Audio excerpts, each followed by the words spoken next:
Ok, bueno, un gusto nuevamente saludarles. Estamos nosotros ya acá en la universidad. Esperamos que estos procesos se vayan construyendo adecuadamente para esperar que el momento que ustedes ya lleguen a la universidad estén todas las cosas en regla, de modo que me alegro mucho poder dar clases desde acá. Hoy vamos a iniciar el tercer parcial, luego de haber analizado los principios básicos de farmacología. En este parcial ya nos toca ir a la praxis. Vamos a ver grupos farmacológicos y vamos a trabajar con el sistema neurovegetativo. Entonces, como siempre vamos a hacer, vamos a dar algunos datos y luego obviamente son procesos de reflexión. Eh, en la primera clase nosotros habíamos mencionado de que la farmacología tiene un sustento, tiene una base y es fundamental para nosotros y la base está relacionada con la morfofunción.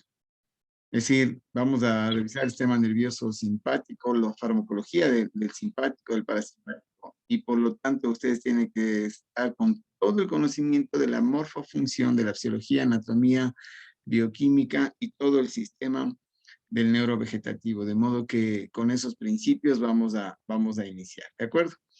Un elemento previo teníamos que completar sobre la prescripción. Habíamos analizado con ustedes cuáles son los pasos para hacer una prescripción razonada. Analizamos mucho, discutimos eso, pero también es necesario para nosotros tener un documento que es de la receta.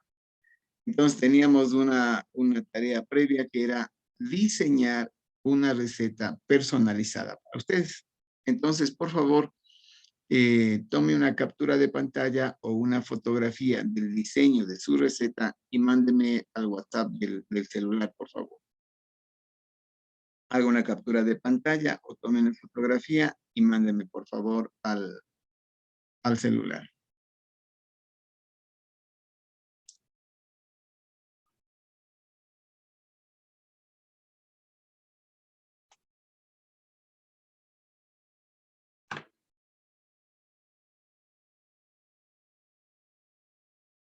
Kevin, Patricio, gente, pueden ponerse en pantalla, por favor, Carol.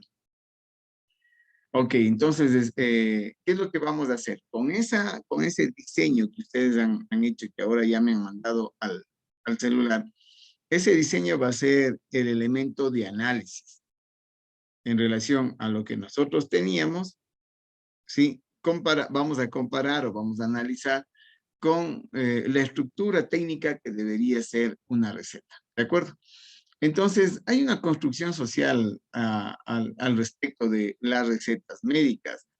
¿Qué es lo que la sociedad, Betsy, qué es lo que la sociedad piensa en relación a la receta médica? ¿Qué es lo que conoce? ¿Qué dice cuando ve una receta de un médico? ¿Qué dice la sociedad? ¿Qué conoces tú?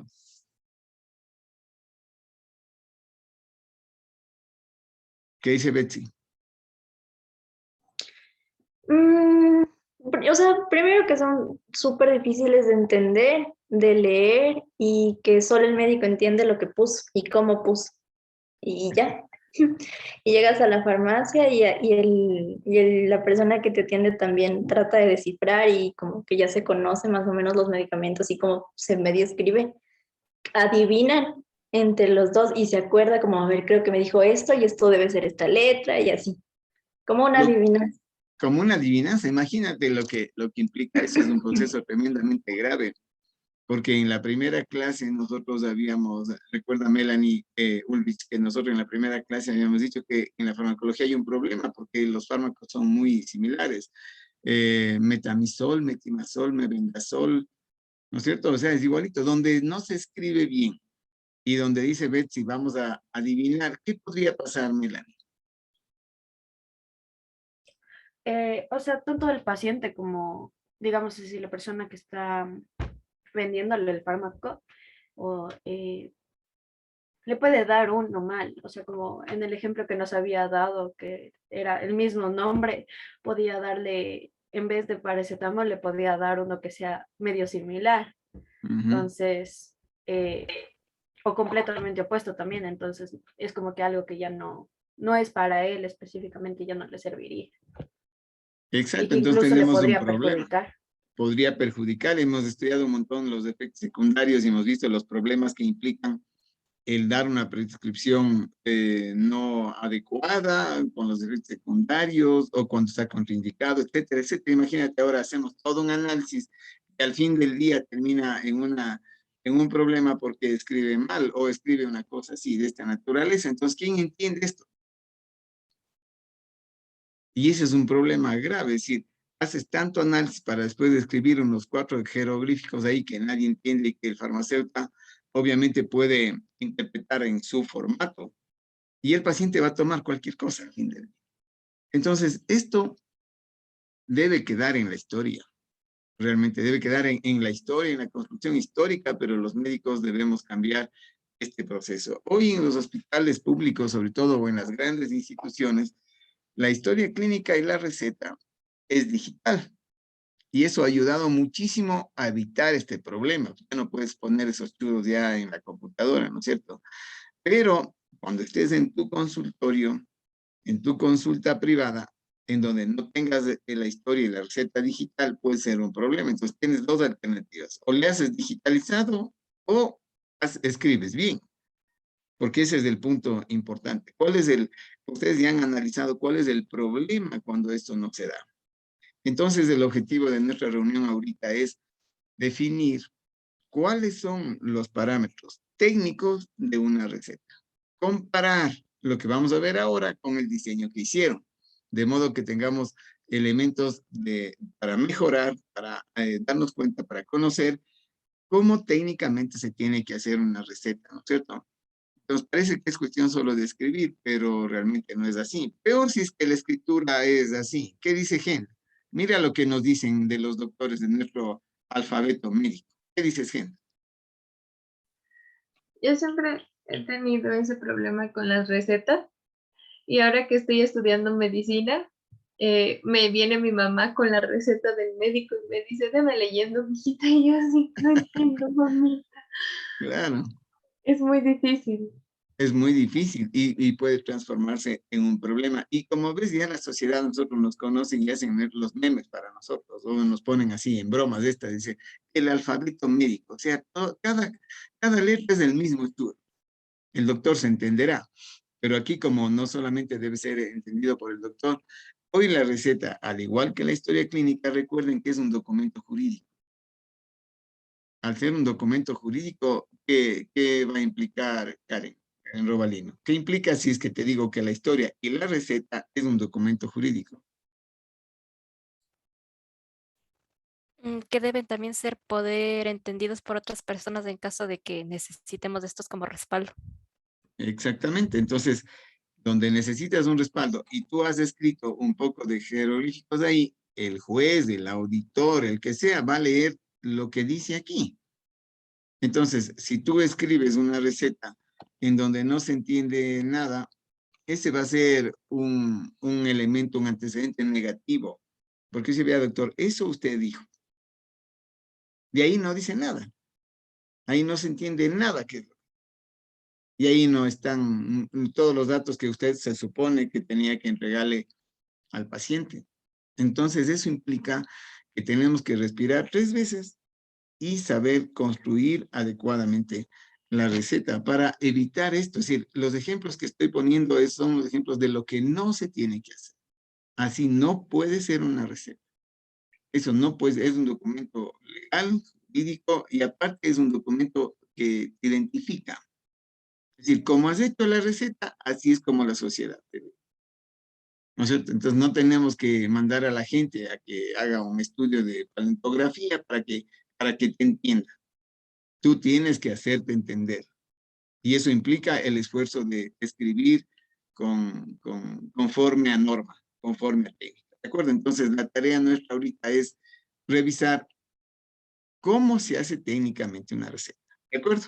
Ok, entonces, empecemos con esta historia. Tati, tú tienes aquí una receta. Mira la que tienes aquí, ¿cierto? La pregunta, Tati, es, mírale, obsérvale, cuéntame qué está bien, qué te parece bien, o qué te falta, o qué te sobra, o qué tienes tú como observación a la receta que tienes al frente, Tati. están los datos del doctor, que está ahí completo. Ahí especifica el cargo que tiene, que es médico general. Está la dirección, su cédula. Abajo también. Ahí se menciona niño adolescente.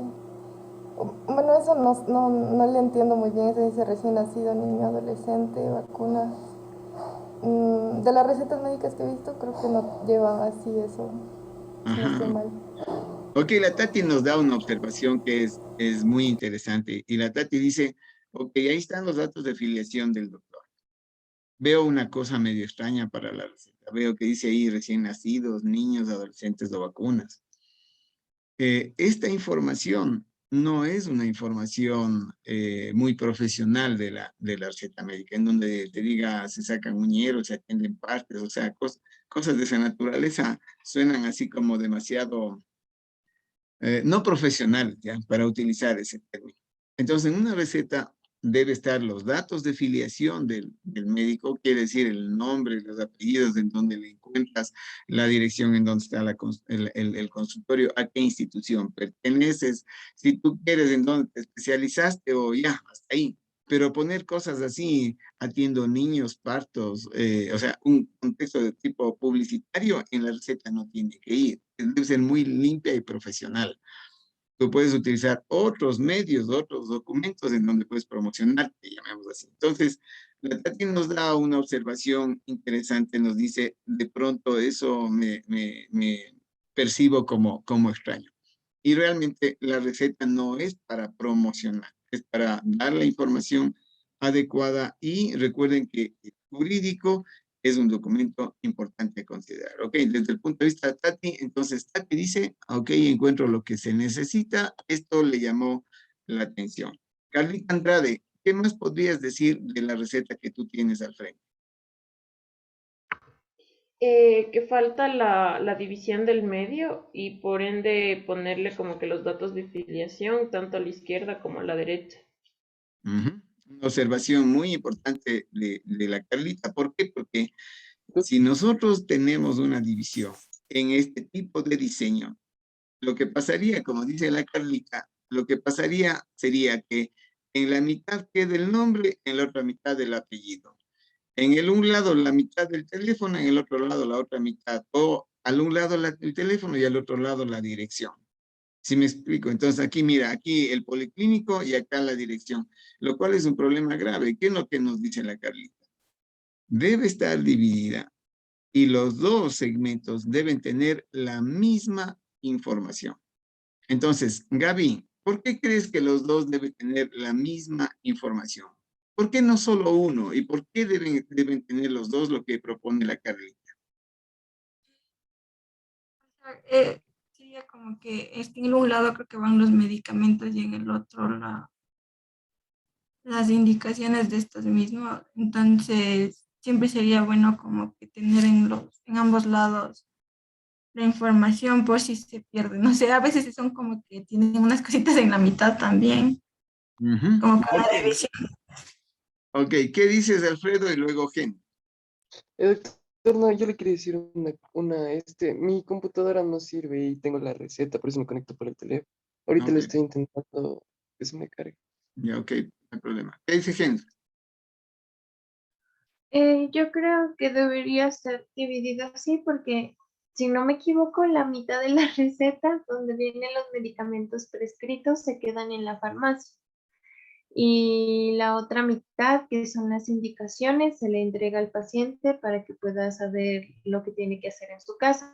Entonces, si aquí no está dividido por la mitad correctamente los nombres del doctor y al otro lado, entonces cuando el paciente lleve su receta a su casa no va a tener los datos específicos del doctor, ni su nombre completo, ni su número de teléfono, ni, ni tampoco supongamos que el diagnóstico está en la parte de acá, entonces no va a tener tampoco su diagnóstico y ese tipo de cosas debería estar equitativamente divididas.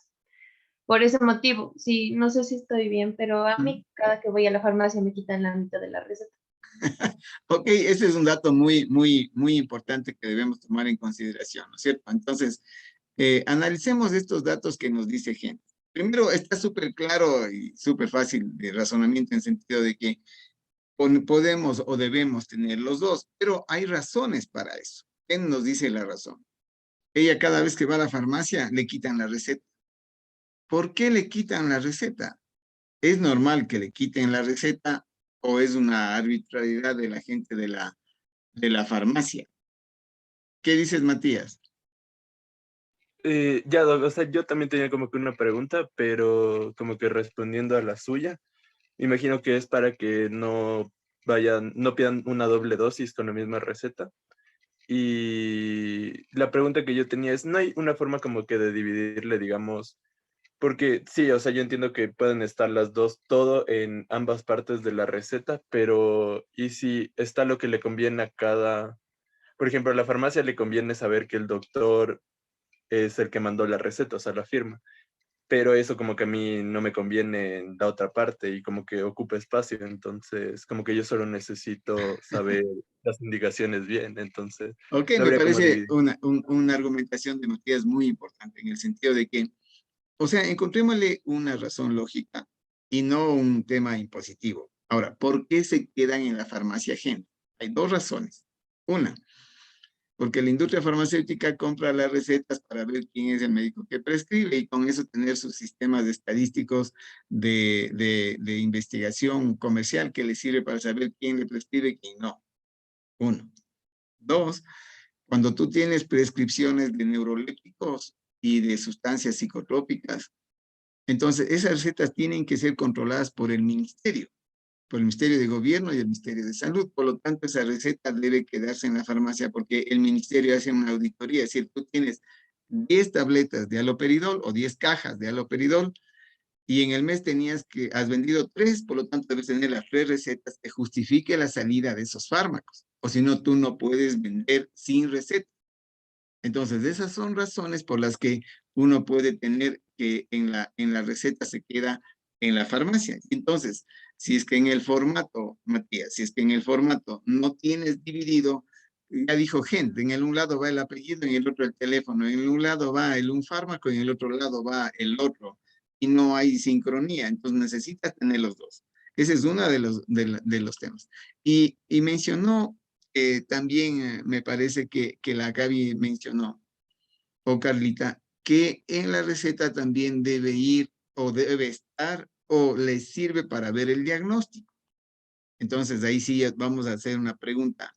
Maite, ¿en una receta debe estar el diagnóstico? ¿Cuál es tu criterio? ¿Es una norma o no? El diagnóstico, o sea, creo que, o sea, como que no, porque es algo como que propio del paciente, como es parte de su privacidad, no sé. Entonces yo creería como que no, pero por otro lado, viéndolo como que para que justifique el medicamento que está llevando, en caso de que sea una enfermedad Ujú. como que grave, debe constar para decir por qué razón le están medicando este tipo de medicamento, digamos, si es inusual de que las personas lo lleven o algo así. Ujú. Entonces, dependiendo, o sea, en ciertos casos creería yo. Maite, ¿y para justificar a quién? Porque tú dices para que se justifique. Yo estoy de acuerdo contigo, o sea, esa sería la única razón de entender el por qué la necesidad del diagnóstico de una receta, pero para justificar, mi pregunta es, ¿a quién quieres justificar la prescripción que te estás mandando? ¿Al paciente, al farmacéutico, para que te justifiques tú? ¿O a quién queremos justificar? Creo que sería más bien, o sea, por el hecho de que, digamos, a veces se da esto de que las recetas se piden, ¿cómo decir? Por conocidos o cosas así, ¿ya? Entonces uno a veces, digamos, tiene alguna receta guardada o lo que sea y la farmacia puede decir, no, pero a ver, dígame usted qué tiene para yo darle el medicamento. Entonces ellos también como que se quieren asegurar de que Claro, sea verdad, porque tal vez puede ser muy tóxico o muy fuerte para la persona. Creo yo. imagínate lo que dice Maite, es una reflexión súper importante, pero vamos a medir esto. Imagínate, Carol Casipanta, que la farmacia decida si es que lo que tú estás dando está bien o no, porque más o menos eso dice Maite. Maite dice, yo voy a ver los fármacos para ver si está bien lo que está haciendo el doctor. ¿Qué dices, Carol, tú al respecto? Es como que está supervisando mi trabajo, ¿no es cierto? Como que, o sea, el paciente no puede tomar esto sin que yo le supervise. O sea, no creo que Imagínate. estaría bien. ¿Vos crees que el farmacéutico está en condiciones de hacer eso? O sea, tiene sus conocimientos, pero no creo que estaría en la capacidad de hacer eso. Él no ha hecho la historia clínica, no conoce nada, no tiene formación para eso. Pero es muy importante porque Maite dice, puede haber en la construcción el hecho de que él esté en la posibilidad o en una condición o alguien le menciona de que puede cambiar la receta, lo cual sería un proceso súper grave que sí se da, sí se da, sí se da, y eso es súper grave. ¿Qué dice Maite?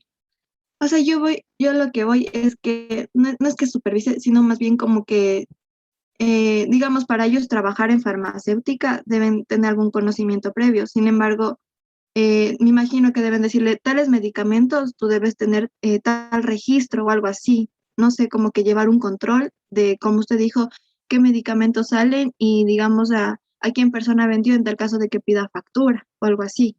Ok, Entonces es más bien como que para él también asegurarse de que él no se, o sea, él no tomó esos medicamentos o algo pasó con esos medicamentos. O sea, es más bien para el control, creería yo. No como que decir, le conviene llevar tal cosa o tal cosa, porque ahí más bien no necesitaría la receta, sino va como, doctor, perdón, en la farmacia me duele tal cosa, deme qué pastilla me recomienda usted o algo así.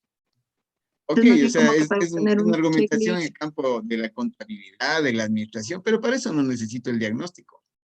Si yo tengo que hacer una contabilidad de cuántas aspirinas vendí o cuánto paracetamol vendí, yo no necesito el diagnóstico, ¿cierto? Entonces, en este concepto me parece bien, o sea, estamos tratando, estamos forzando de argumentar una razón lógica que justifique por qué el diagnóstico en la receta.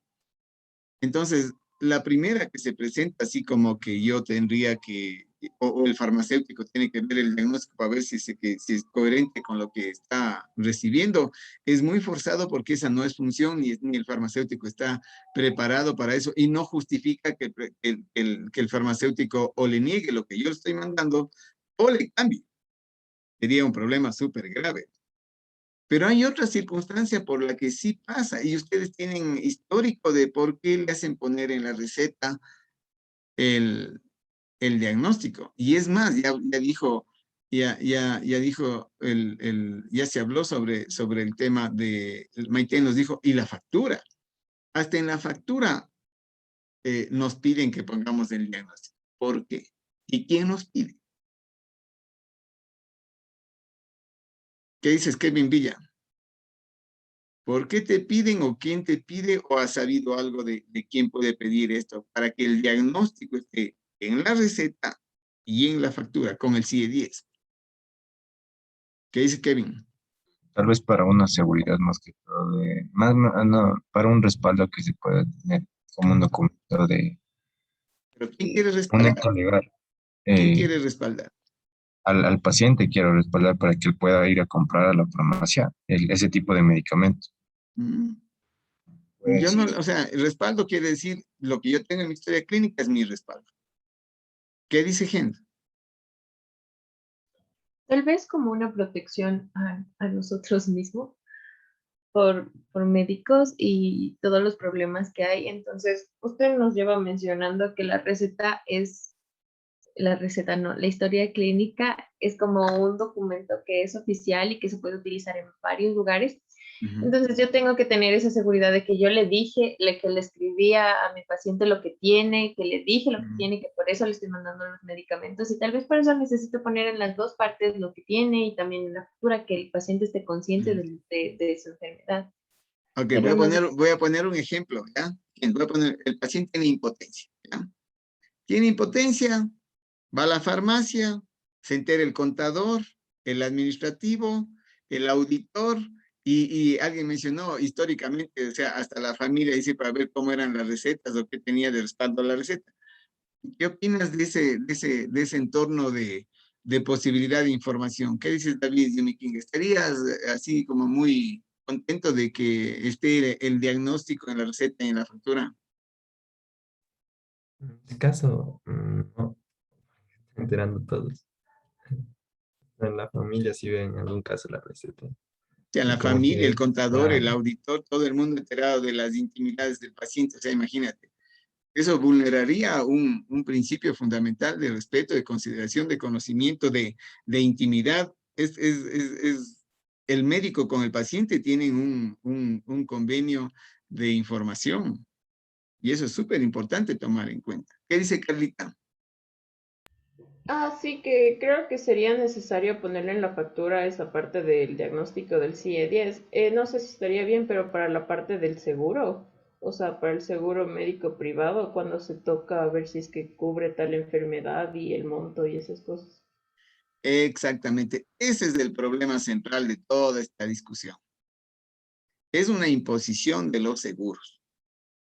No es una necesidad ni es una norma técnica que la receta debe tener. No hay nada que le justifique. Desde el ámbito médico no hay nada que justifique que en la receta esté el diagnóstico. En la receta puede estar el nombre del paciente, la fecha, los medicamentos que le di, la información que sea, pero el diagnóstico no es una justificación. Los seguros son los que nos han generado este problema. ¿Por qué? Ellos sí son los que hacen la auditoría. Quieren ver que los fármacos que se están prescribiendo son coherentes, porque tienen auditores médicos, son coherentes con el diagnóstico que han puesto, pero eso obliga a tener un montón de vulnerabilidades, como por ejemplo tener en la factura y en la receta el CIE-10 y el diagnóstico, lo cual es o sea, a mí no me parece que es bueno, no me parece que es ético, pero lo del seguro, te dice Isaías, te dicen, bueno, si no quiere ponerle ningún problema, yo no le reembolso los gastos. Ya, punto. Entonces, ¿qué pasa, Isaías, con eso? No pone, no le devuelve.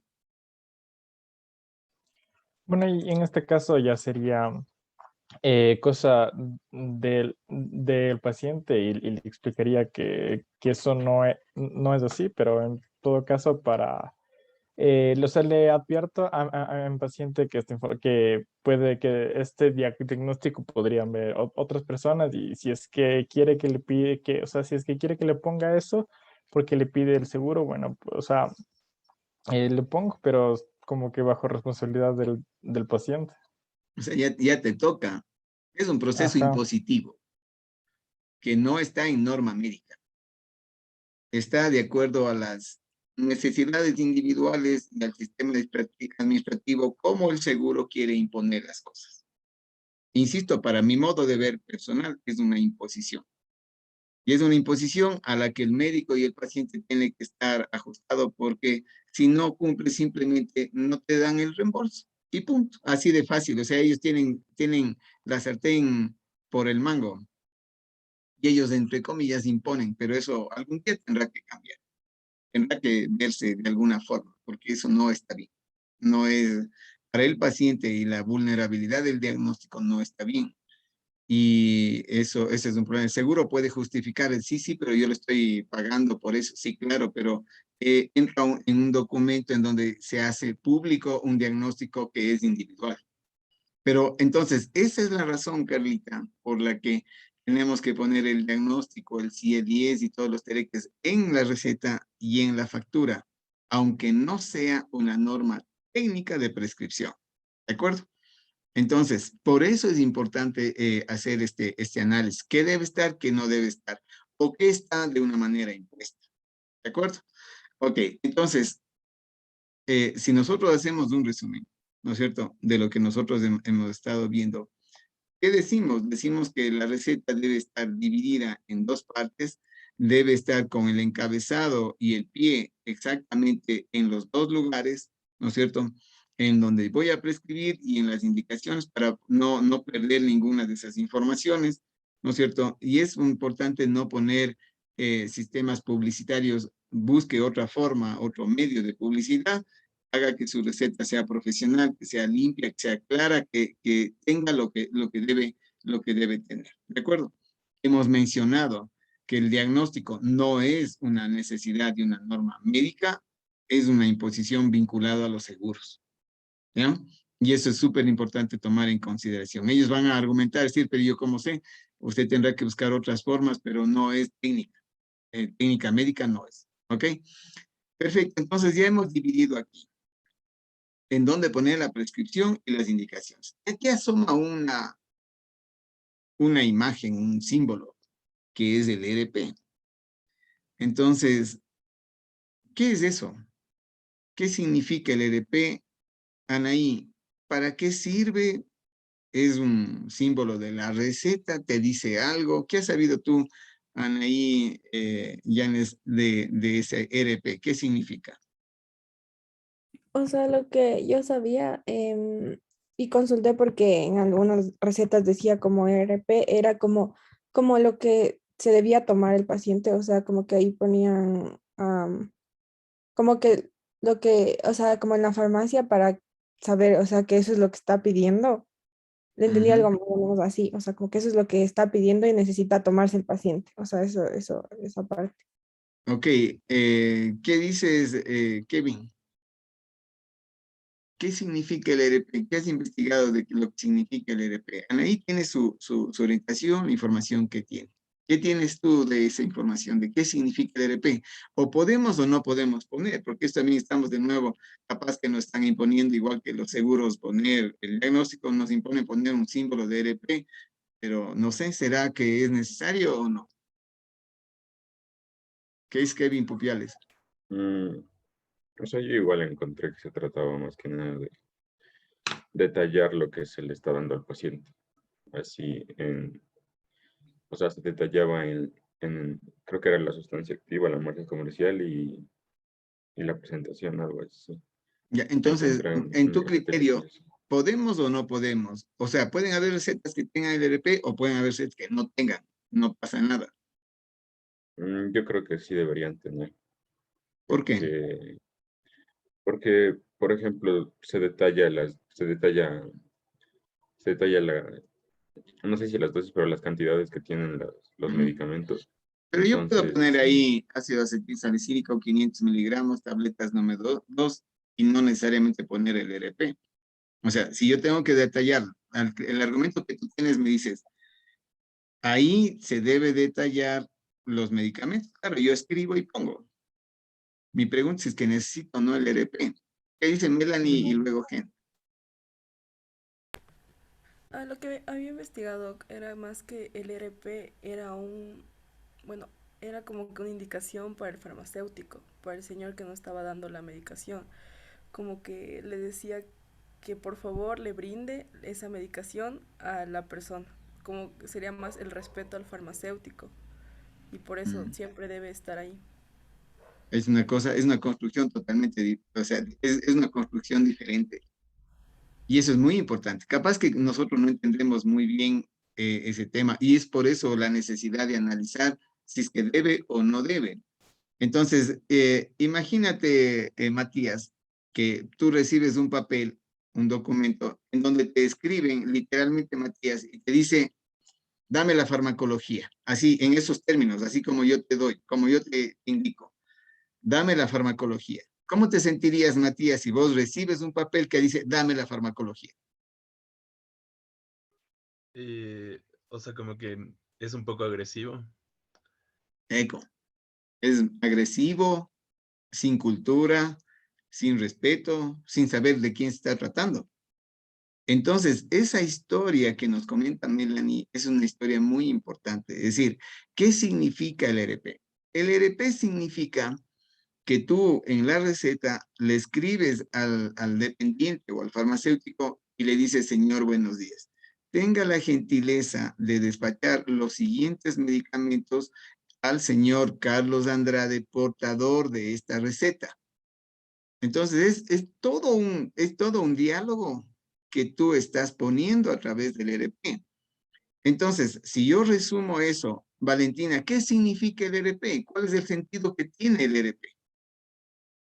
Sería como algo más formal de solicitar un fármaco. Ujú. ¿Te lleva a la formalidad eso? Ok, sí, puede ser un tema formal. Sami, a más de ser formal, ¿qué sensación te da que el ERP simbolice, señor farmacéutico, no sé, Julio Bonilla, tenga la gentileza de despachar los siguientes medicamentos al señor Carlos Andrade, portador de esta receta. Todo eso significa el ERP. Entonces, Sami, aparte de un tema formal, como dice la Valentina, ¿qué más sentido te puede dar? Es algo cordial y también como que respeto a su profesión, o sea, que también es un farmacéutico. Eso. Respetuoso, educado, formal. ¿Sí? ¿Vieron lo que pasó con Matías cuando le dije, dame la farmacología? Él la asumió y con justa razón dice así como agresivo, o sea, ¿de parte de quién? O sea, sin cultura, o sea, ¿de parte de quién? Por lo menos dígame, ¿de parte de quién? Por eso es que la receta tiene tu nombre. Y dice, yo, el doctor fulano de tal, ¿sí? Le saludo y le pido, y le solicito, por favor, despache estos medicamentos al señor fulano de tal, portador de esta receta. Entonces es un tema de cultura, de educación, aparte de la formalidad. O sea, es formal, es educado, es culto, es respetuoso y respeta la profesión del dependiente y del farmacéutico. Así como ellos tienen que respetar la prescripción mía y no lo pueden cambiar. Él tiene que respetar la prescripción. Él no puede ponerse en el punto en donde él decide si está bien prescrito o no está bien, porque él no está en la posición de decidir si está bien prescrito o no. Me refiero a los medicamentos. Yo puedo tener errores en la forma de prescribir y en eso pueden tener ellos razones. Entonces, por eso necesitamos saber bien cómo se prescribe, para que no le manden una notita, vea, doctor, tenga la gentileza de prescribir bien. ¿Qué dice ahí? ¿Qué quiere que le mande? ¿Sí me explico? Entonces, es un tema de norma. Melanie nos ha ayudado mucho en el sentido de que es un proceso educativo. Entonces, bajo esta óptica, David, ¿debe o no debe tener el ERP en la receta? Sí, siempre debería entonces. Eso, siempre debería. Es una pauta de cultura. Entonces, yo puedo detallar, Kevin, los fármacos, pero el ERP tiene esa connotación para que los fármacos que nosotros vamos a poner tengan ese valor importante de prescripción. ¿De acuerdo? Ok, entonces, esto es importante porque yo creo que cada vez se va perdiendo esa simbología y claro, terminamos solamente identificando como es la prescripción, ¿ya? Y el ERP realmente en la historia dice más de eso. Ok, entonces muy importante tener el ERP pilas, vaya a su diseño y vea si es que el ERP está puesto. Entonces, si no está puesto, póngale con rojo una bolita, un ojo grande y hay que poner el ERP. Y eso va a ser para eso nos sirve este ejercicio del diseño, porque si no, no tiene sentido. Entonces, vaya, póngale un rojo ahí y haga un diseño nuevo, en donde deba estar dividida y deba tener el ERP. ¿De acuerdo? Hasta ahí súper claro, ¿cierto? Ok, veamos qué más tenemos en la receta. ¿Qué dice Maite? Doctor, una consulta. El RP, o sea, sería como que al lado, antes de la firma del doctor, o donde le colocaría como que para que se visualice de mejor forma. Es la visualización siempre tiene que ser en la parte superior izquierda. ¿Por qué? Porque nuestro sistema de lectura es de arriba para abajo y de izquierda a derecha. Entonces, lo primero que haces es saludar. Porque este es un saludo de educación. Es como cuando llegas a la casa de alguien. Golpeas la puerta, timbras y primero saludas. ¿No es cierto? No es al final. Entonces, de entrada entramos saludando por norma, ¿no es cierto? Entonces, en ese contexto simbólico, es preferible tener siempre en el encabezado lo primero que vas a leer, quiere decir, el doctor Javier Rodríguez me pide que por favor le destaque esto al señor fulano de tal. Así se interpretaría, Maite. Entonces, sí está claro ese tema que te grafica por qué debe estar en el sitio ese de ahí. ¿De acuerdo? Ok, ahora vamos a ver cómo debo prescribir el fármaco, porque eso también tiene historia. Entonces, veamos. Yo tengo un formato ahí, Isaías, un formato de prescripción de un fármaco, ¿ya? Entonces, pregunta a Isaías, ¿está bien? ¿Le falta algo? ¿Está de acuerdo al conocimiento que vos tienes o le darías alguna observación, Isaías? Creo que en la parte del medicamento, bueno, he visto últimamente que ponen también el medicamento, bueno, no sé si es que este es un medicamento genérico. Este Pero es suelen comercial, poner, este es el nombre comercial. ya. Entonces, o sea, bueno, suelen tener el nombre genérico, el número de tabletas. También saben poner, o sea, el 20 escrito en, o sea, escrito, no en números. ¿Y qué más? Eso No, en creería números que solo es escrito, dices lo que tú, sí. Isaías. Ok, algunas observaciones importantes. Entonces, esto también quiere decir que una prescripción bien hecha, uno no puede poner como quiera. Existe normativa, existe técnica, y tanto en el ámbito público como en el privado, el Ministerio de Salud tiene norma que debemos seguir. ¿Cuál es la norma? Lo que dice Isaías. La norma dice que así no debemos prescribir. La forma adecuada de prescribir es primero poner el nombre genérico y luego los miligramos, porque este 20 de aquí pueden ser miligramos o pueden ser el número de comprimidos. Vos no sabes si dices quitadol de 20, deme comprimidos de quitadol de 20, ¿sí me explico? La gente puede confundirse. Entonces, yo debo tener el nombre genérico seguido de los miligramos y el símbolo, miligramos, microgramos, gramos, de lo que fuese. ¿Ya? Ese nombre genérico, entre paréntesis, debe tener abajo el nombre comercial. Entonces, ibuprofen, 400 miligramos, entre paréntesis, Buprex. Ibuprofen, 400 miligramos, entre paréntesis, Femen. Es decir, el nombre comercial, los gramajes, y de ahí, quiero decir, el nombre genérico, los miligramos, y entre paréntesis, el nombre comercial. Ok, discutamos de este tema. ¿Por qué debe estar el genérico y el comercial? ¿O debe estar solamente el genérico o solo el comercial? ¿Cuál es el sentido de esto? ¿Qué dices tú, Patricio? Luego, Alfredo. Doc, porque yo pienso que si no encontramos, por ejemplo, en una forma, podemos encontrar en otro nombre. No siempre todas las farmacias tienen todos los medicamentos. Me ha pasado que dicen, no tengo con ese nombre, sin embargo, tengo en otra presentación, pero es básicamente lo mismo. Diría que es por eso. Ok, ¿qué dices tú, Alfredo? Puede ser por la forma farmacéutica. No necesariamente por la forma, porque si fuera la forma, quiere decir tabletas o comprimidos o shampoo o lo que vos quieras. Así sea shampoo, tienes que poner el genérico, si es que es prescripción médica, ¿no es cierto? Ponte un shampoo anti-pediculosis, a un paciente que tiene piojitos, ¿ya? Y tienes que recetarle. Debe tener el nombre genérico, el nombre comercial que quieres darle, el shampoo, nombre. Entonces, no es tanto la forma farmacéutica. Aquí estamos en el nombre. ¿Qué dice Melanie y luego Matías? Es un tema también económico, se podría decir, porque habíamos dicho al principio de la clase que vamos a tener un nombre genérico que puede ser más barato que el comercial. Y como tiene sí el mismo principio, los mismos componentes, va a ser lo mismo. Y podría ser también por eso, por un tema económico.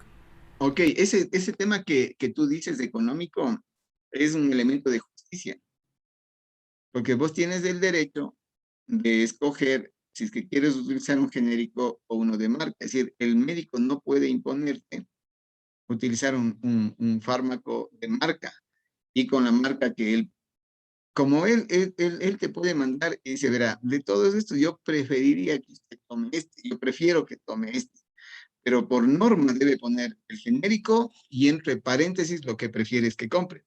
Pero el paciente tiene el derecho de escoger el genérico o el de marca. Si no le pones el genérico, entonces le estás quitando ese derecho.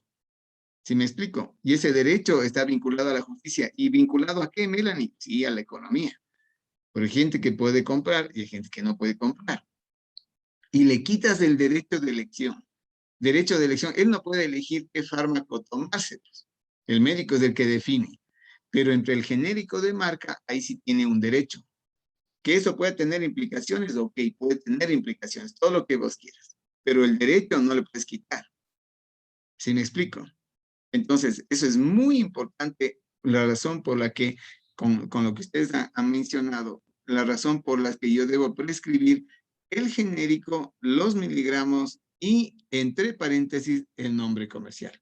Y claro, como se mencionaba, muchas personas dicen, no tengo con ese nombre, no tengo fulano. Pero al tener el genérico se orienta y se orienta bien también con eso, ¿no es cierto? Ok. Ahora, ¿se puede prescribir así 20 comprimidos? Esa no es la forma técnica. La forma técnica es poner la presentación primero, es decir, la forma farmacéutica, comprimidos, ungüentos, gotas, goteros, lo que vos quieras. Primero la presentación, de ahí el símbolo de números, y de ahí 20 en números y entre paréntesis 20 de nuevo, escrito en letras, es decir, el número de tabletas en números y en letras. Ahora, la pregunta sería, ¿por qué esta historia? ¿O es una exageración? ¿Qué dice Tati Mancheno? Estamos exagerando mucha nota, Doc. Creo que no, creo que todo eso es importante como se dijo al inicio, por lo que puede tener como que fines legales en caso de que exista algún problema. Entonces, por ejemplo, ahí si especificamos ya los miligramos y los gramos y todo lo demás, eh, nos evitamos así como problemas mayores, puede ser incluso al paciente, de que se le llegue a dar como que una dosis que no es la correcta, a la que él necesita, podría ser. Ok, eso es súper importante. De todo lo que hemos estado hablando, nosotros hemos visto que es fundamental que la información sea certera, que sea clara, que no lleve a confusiones. ¿Qué dices, Ronnie, tú al respecto? No está el Ronnie. ¿Qué dice entonces el Marcos? Tampoco está. Ronald. Sí, Doc, presente. ¿Qué dice Ronald? Es que no tengo, se me está yendo el internet, por eso apagué la cámara y no sigo la conexión muy bien. ¿Qué opinas tú? ¿Qué opinas tú del tema entonces, Ronald? Estoy full entrecortado, entonces no lo escuché la pregunta. Ok. ¿Qué opinas tú entonces, Anaí? ¿Qué dices de esta historia? O sea, es que yo digo que igual, o sea, sí es necesario como poner en letras, es porque a veces los números como que no son, o sea, digamos, a veces quieren escribir un 9 y no cierran bien y puede como que se cierre y se ponga un 8, entonces como que siempre eso, como que eso le pasó a mi mami una vez.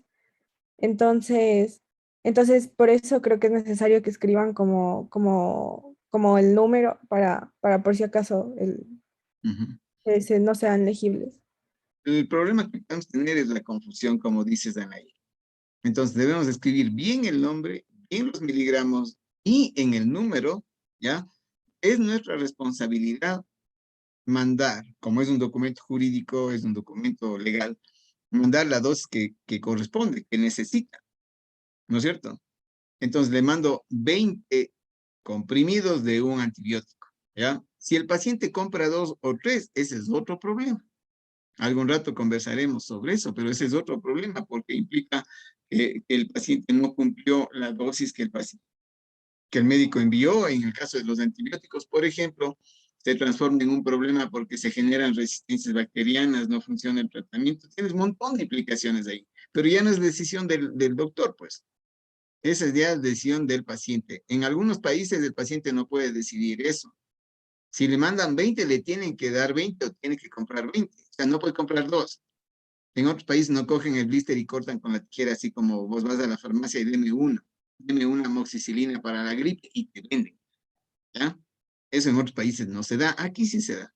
Y coge con la tijera, rompe el blister y te vende 2 tabletas de un antibiótico para la gripe. O sea, ni idea de lo que estamos haciendo, ¿no es cierto?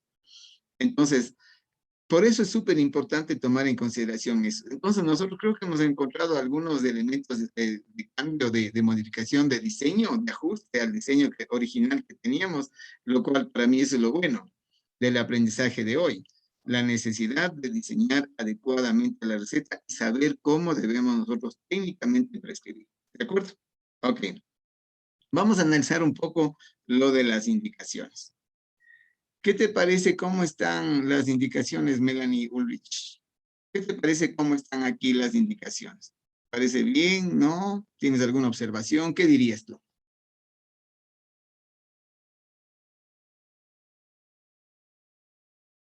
¿Sí me escuchas, Melanie? Sí, da que estoy Ya. leyéndoles. Mm, No sé, o sea, a lo mejor es como que muy simple. O sea, por Ujú. ejemplo, a mí me mandaron a tomar un medicamento para migrañas. Entonces, por ejemplo, el doctor a mí me lo escribió como que en las indicaciones, como que este medicamento es fuerte, te puede provocar es dolor, no dolor, ya hablo, tener sueño. Y me Ujú. puso como que tener en cuenta que tienes que descansar, si me puedes tú escribirme, vengas a consultas. Entonces, creo que está muy simple esa explicación. Ujú. O sea, me parece una observación de Melanie muy importante. Una pregunta antes de dar la palabra a gente. ¿Eso te dio en la receta o te dio en un documento aparte, Melanie? En una hoja aparte. En una hoja aparte a mí me puso, porque o sea, en la No, no, receta no te no alcanza. me puso. No, Ahí no, no no, te no le alcanza. alcanzó. No le alcanzó. Ajá. Correcto. ¿Qué dice gente? Algo que a mí me ponen en las recetas es que si tengo que comer antes de tomar el medicamento o tengo que tomármelo en ayunas o a qué horas, eso saben ponerme, bueno, a mí me ponen, se toma a las 7 de la mañana, se toma luego a esta hora y luego de nuevo a esta hora, duerme tanto y así, o sea, bueno, a mí me ponen así. Ujú. Ok, entonces es importante también hacer un análisis de eso. Tanto hemos hablado nosotros de los efectos secundarios, de la necesidad de informar de los efectos secundarios que uno puede prever y que en algunos casos tienes que incluso firmar un consentimiento informado. Eso tiene que estar documentado. La receta es tu documento, por lo tanto tiene que estar ahí. Entonces es lógico, como dice Melanie, capaz que está como muy simplón eso de tómese 2 veces al día y punto. O sea, puede tomarse los 20, pero ahí no está ninguna evidencia de lo que vos les has dicho que pase. Es decir, tómese antes de comer o con la comida, o tenga cuidado con esto, o no tome con alcohol, o cosas de esa naturaleza que son importantes para nosotros. Entonces es muy probable, Melanie, que no tengamos el espacio para la prescripción y hoy muchos médicos para poder ser más asertivo y tener, imagínate estar escribiendo ahí media hora la receta, o sea, con el tiempo que se tiene, tienes 25 pacientes media hora por receta, o sea, no alcanzas. Entonces lo que tenemos son formatos. Y puede ser que en el formato tú llenes un listo o una X en donde yo pueda describir, o yo ya tengo un formato preelaborado y yo es más fácil que dé muchas indicaciones como le dieron a Melanie, ¿no es cierto? Es decir, indicaron todos los procesos. Cuando eso pasa es mejor porque el paciente se siente más tranquilo, más cómodo porque tiene la información más clara y yo tengo un documento firmado de recepción de esa información. O sea, eso también es muy importante. Pero no puedes escribir todo eso en la receta. Entonces es muy probable que en la receta pongas las indicaciones básicas, una tableta cada 15 horas, ¿verdad? O 3 veces al día. Pero das una hoja de indicaciones en donde están las indicaciones farmacológicas y las indicaciones no farmacológicas. Haga ejercicio 40 minutos, no coma grasa, frituras, olvídese de chancho, no come helados o coma más verduras o lo que sea, lo que tú puedas, lo que tú quieras dar como indicaciones, das en una hoja aparte. Entonces es muy importante tratar de diseñar también indicaciones que pueden ser seguidas y que pueden facilitar en tu conexión con el médico. Es decir, y si tiene cualquier novedad, por favor, llame, contáctenos de este número telefónico, bla, bla, bla, bla, todas las indicaciones que tú puedas tener. ¿De acuerdo? Entonces, las indicaciones resultan ser muy, muy importantes. Las indicaciones resultan ser estratégicas y por lo tanto hay que diseñar como una hoja aparte cuando tú tengas o tienes la predilección de utilizar fitoterapia, masajes, emplastos o lo que fuese, ¿no es cierto? Vendajes, lo que tú quieras, eso ya tienes para indicarle al paciente. ¿De acuerdo? Entonces, ese es el formato técnico, profesional de una receta. ¿Cuál es nuestra tarea entonces ahora? Nuestra tarea es analizar lo que hicimos y ajustar a la norma, ¿ya? Entonces, ustedes ya me mandaron al celular la que hicieron. Ahora van a ajustar a la norma y en el mapa de hoy van a poner una receta que cumpla las pautas y que cumpla las normas. Entonces, ahí tenemos una fase de aprendizaje importante. ¿De acuerdo? Ok. Visto esto, entonces arrancamos con el tema de los fármacos en el grupo del sistema neurovegetativo. Sistema neurovegetativo que es fundamental para nosotros y que, como habíamos mencionado, un poco por la experiencia, he visto que cuando no conocemos muy bien la morfofunción y no entendemos bien cómo funciona el sistema, el medicamento, el sistema, buscarle la lógica al medicamento se pone cuesta arriba. Y es muy doloroso y empiezas a pensar en la memoria, es decir, este medicamento para fiebre, paracetamol. Y no encontramos razonamiento de mecanismos de acción, ni por qué funciona o por qué doy. ¿De acuerdo? Entonces, por experiencia, aunque nos cueste un poco más de tiempo, tenemos que garantizarnos que el sistema de morfofunción de los sistemas esté, pero papelito. Obviamente, no vamos a poder revisar todo, ustedes tienen que hacer esa tarea, pero sí vamos a certificar que los elementos fundamentales y básicos del sistema estén claros. ¿De acuerdo? Ok, entonces, Maite, ¿cuál es la diferencia entre el sistema neurovegetativo y el sistema somático?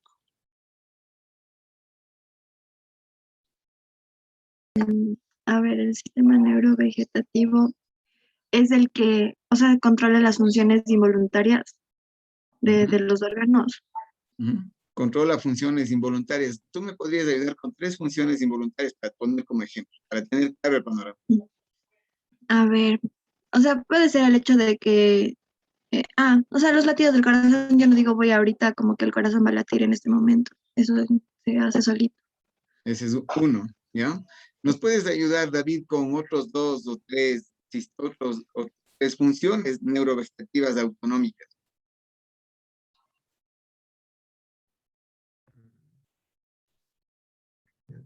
¿Qué dice David? ¿Qué dice Melanie? El peristaltismo, la vasoconstricción, la vasodilatación, la dilatación de las pupilas. Bueno, ahí están 3. Tenemos 1000 funciones. Ahora, la pregunta sería, ¿sí? Aprovechamos de pronto con Kevin. La pregunta sería, Kevin, ¿por qué es necesario este sistema? ¿Por qué necesitamos un sistema autónomo que se controle solo?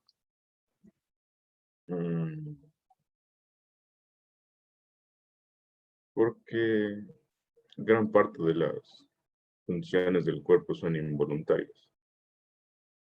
O sea, tú me dices, estoy de acuerdo con eso. Mi pregunta es, ¿por qué, Kevin? Porque son involuntarias. Claro, O exacto. sea, Estoy de acuerdo contigo y eso es importante. Vamos a tomar en consideración lo que Kevin dice. Kevin dice, la gran mayoría de funciones son involuntarias. Y yo estoy de acuerdo contigo. La pregunta es ¿por qué? ¿Qué dice Melanie? Para mantener un equilibrio en nuestro cuerpo, porque como decimos que son funciones involuntarias y estos son funciones vitales propias nuestras. Y esto tiene que nuestro organismo seguir generándose continuamente para que siga funcionando, pues por eso. Correcto, son vitales, son fundamentales y deben ser automáticas, porque si uno está pensando mientras estamos aquí revisando fármaco, que el corazón lata más, o que respire, o que se mueva el intestino, o que salga un poco de hormona tiroidea, cosas, o sea, sería imposible, imposible. Pero eso nos da mucha importancia. ¿Y por qué les digo? Miren, el sistema neurovegetativo controla, como dice Kevin, la gran mayoría de funciones. Y 2, nos está diciendo Melanie que son vitales. Entonces, lo peor que puede pasar de ingratitud es que nosotros no le conozcamos bien la fisiología y anatomía del sistema neurovegetativo.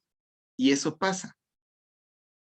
Se acuerdan de todo menos del neurovegetativo. No le paran ninguna bola al simpático y al parasimpático, sabiendo que ese es el eje de función vital de nosotros. Entonces, esto que les digo ahora, espero que no se olviden nunca en la vida y que siempre estén revisa y revisa y revisa el neurovegetativo, porque es el responsable de gran parte de nuestro proceso vital. O sea, es el responsable del equilibrio, de la homeostasis, de la vida de nosotros, depende de ese sistema. Entonces ahí voy a otra dato de experiencia de la vida médica. La gran mayoría de patologías, por lo tanto, van a estar vinculadas al neurovegetativo. Si la gran mayoría de patologías están vinculadas al neurovegetativo, los fármacos en el campo neurovegetativo van a ser vitales que sepas. Primero tienes que ver cómo funciona. Segundo, tienes que interpretar cuándo está dañado, o sea, la fisiopatología. Y tercero, tienes que ver en dónde es el daño y cómo yo puedo recuperar, componer, reparar, modificar, modular, lo que vos quieras. Y ese es el campo de la farmacología. Entonces, les invito cordialmente a ser expertos en el neurovegetativo. ¿Sí? Como les digo, en la experiencia lamentablemente olvidado. Olvidado injustamente. ¿Ya? Entonces, ustedes van a romper esa historia. Y ustedes van a ser expertos. Cuando ustedes sepan y tengan en su mente siempre la experticia del conocimiento del neurovegetativo, les prometo que ustedes van a tener mejor relación, mejor diagnóstico y mejor tratamiento. ¿Por qué? Porque va a estar súper claro. ¿De acuerdo? Ok, entonces, como ustedes han mencionado, el neurovegetativo tiene estas características, ¿no es cierto? De que el neurovegetativo es autónomo, ¿sí? El neurovegetativo tiene este rol importante de generar parte de la homeostasis, o ser elemento fundamental en la homeostasis del ser considerado el sistema que controla un proceso vital y que está vinculado con todos o con muchos sistemas, ¿de acuerdo? Entonces, ese es el neurovegetativo. Está vinculado a las funciones viscerales, del equilibrio, todos los procesos cardíacos, respiratorios, vasculares, etcétera, etcétera, esa cosa muy seria. Entonces, estos elementos son fundamentales para nosotros y no los podemos y no los debemos controlar nosotros mismos, porque sería un problema donde te equivocas, te jalas, pero mal. Entonces, razón por la cual tiene que ser autónomo, tiene que ser solito, tiene que ser automático. Y uno de los elementos también a considerar que vamos a tomar en cuenta es el hecho de que este sistema, hay algunos momentos donde tiene que ser súper rápido. Vos no puedes esperar media hora que se baje la presión o media hora que se suba la presión. Tiene que ser rápido el sistema de control, de modulación. Entonces, estas son algunas características del sistema, ¿de acuerdo? Pero como tenemos dos sistemas, tenemos sistema simpático y parasimpático, y los dos son neurovegetativos, vamos a dividir 3 clases para analizar el simpático y 3 clases para analizar el parasimpático. Veremos drogas adrenérgicas, agonistas adrenérgicos, antagonistas adrenérgicos, ¿ya? Pero revisemos un poco la parte de fisiología. Entonces, empecemos con el simpático. Kevin Villa, ¿para qué sirve el simpático? ¿Cuál es el objetivo del simpático? Tenía en cuenta que el sistema nervioso simpático servía más que todo para acciones como que inmediatas, digamos, para huir, para pelear, para estar alertas ante cualquier peligro. Uh-huh. Ok, ese es el centro de la función del simpático, lo que menciona el Kevin, y eso va a ser muy importante para nosotros tomar en consideración. Es decir, este es un sistema que me sirve para enfrentar, huir en momentos de alerta, como un elemento central del sistema, ¿ya? Importante tomar en consideración. Entonces, si yo puedo resumir, tendría yo dos visiones o dos objetivos fundamentales del que menciona Kevin. Es decir, es un sistema que me permite huir, que me permite afrontar. Pero no solamente es un tema de huida. Aquí también está funcionando al 100 el sistema simpático. Entonces, si yo digo que aquí está funcionando al 100 en el caso de este señor Gaby, ¿qué es lo que está haciendo? ¿O cuál es el rol del sistema simpático en este momento de lo que este amigo está haciendo? Primero, describe qué está haciendo y qué función está teniendo el sistema simpático ahí. ¿Qué dices, Gaby? Está escalando. Está subiéndose una pared. Ya. Está escalando una pared y, o sea, es como que igual, bueno, el simpático es como que mantiene muchas funciones. No sé si podría estar igual con las glándulas sudando. ¿Qué más? También los latidos del corazón Ujú. se aceleran y eso, ¿Y por qué se acelera el corazón de este señor? porque aumenta la frecuencia cardíaca. ¿Y para qué aumenta la función cardíaca? Eh, Ese es el objetivo que quiero ver, decir, el por qué. porque, o sea, él necesitaría como que más oxigenación los Ujú. músculos para esto. Ok, veamos qué dice Kevin, Melanie y Alfredo. Se puede decirse que el sistema simpático funciona como una especie de, no, bueno, sí, bueno, voy a decir un método de supervivencia en el Ujú. que responde a estímulos externos que van a provocar todo lo que dijo Gaby, y esos cambios internos debido a que está en riesgo la integridad de la persona. Correcto, entonces mira, ahí se profundiza. Los cambios que decía la Gaby están perfectos, pero esa es la razón del cambio. Es decir, se está jugando el físico. Si no se pone pilas, ¿qué podría pasar? ¿Qué dices tú, Melanie? Con respecto a esto de la persona, es como dice el Kevin, el sistema simpático se va a encender cuando estamos en situaciones de riesgo y Ujú. esto va a ocasionar que se haya una sobreproducción de adrenalina de las glándulas suprarrenales. Y Ujú. cuando se hace esta sobreproducción, la adrenalina ocasiona que haya un aumento del flujo cardíaco y se aceleren Ujú. los vasos sanguíneos, bueno, se constricción de los vasos sanguíneos. Igual esto de la va a haber una mayor energía por la liberación de la glucosa hepática cuando Ujú. estamos en situaciones así de riesgo. Ok, entonces miren, aquí estamos en riesgo, estamos corriendo, pero ojo que estamos solamente viendo funciones biológicas como oxigenación, glucosa, corazón, músculos, pero estamos dejando de lado la concentración. Donde este amigo pierde la concentración, se pega un suelazo y se mata. Donde esta niña pierde la concentración, de donde está huyendo, le va a ganar. Es decir, tan importante es la musculatura como la concentración y estar súper pilas también. Entonces yo tengo que ver en el sistema simpático ese concepto también, estar concentrados. Ustedes si no estuvieran con el sistema simpático ahorita activo, no estarían concentrados, estarían dormidos o pensando cualquier otra cosa. El sistema simpático también permite, o sea, si ves este amigo cómo está de concentrado, tiene esfuerzo, tiene una imagen facial de esfuerzo, una musculatura que necesita mucho apoyo, sí, pero concentrado también. Al igual que esta niña, ¿sí le ves a dónde está viendo? ¿En qué está concentrada ella? Entonces, este sistema simpático es fundamental. Ahora, cada órgano debe ser coherente con esta función. Es decir, cada uno de los órganos debe estar apoyando para que esto pase.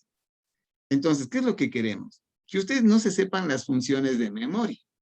Queremos que se sepan las funciones razonadamente y que se sepan todas las funciones del simpático con el criterio central de esto. Entonces, ¿qué vamos a hacer? Tenga la gentileza, tome una captura de pantalla.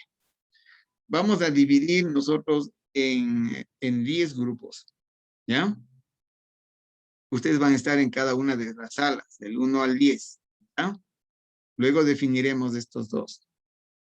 ¿Y qué es lo que van a hacer? Ustedes van a ver con el grupo que se reúna la función que tiene el simpático en este órgano. Pero lo que más me interesa es que analices el por qué. Yo le voy a preguntar el por qué. ¿Y por qué? ¿Y por qué? En el por qué está la razón que vamos a entender de ahora en adelante por qué utilizo un fármaco. ¿De acuerdo? Entonces, es porque tengo funciones. Hecho, entonces vamos a tomar unos 3 minutos para hacer este ejercicio. Ya tiene la captura de pantalla, voy a dividir en 2 grupos y vamos a tener 3 minutos para que analicen eso y luego regresamos, ¿de acuerdo? Ok, entonces vamos a hacer la gestión, 10 grupos y estamos aquí en 3 minutos.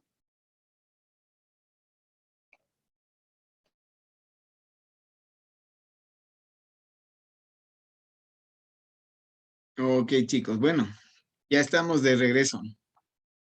¿Qué es lo que vamos a hacer? Vamos a analizar, cada uno de los compañeros ha hecho su análisis sobre los diferentes sistemas, ¿no es cierto? En relación a lo que nosotros tenemos aquí vinculado al sistema simpático. Ok, entonces, cuéntenme los compañeros, ¿qué hace el sistema simpático en el ojo y por qué? Alfredo.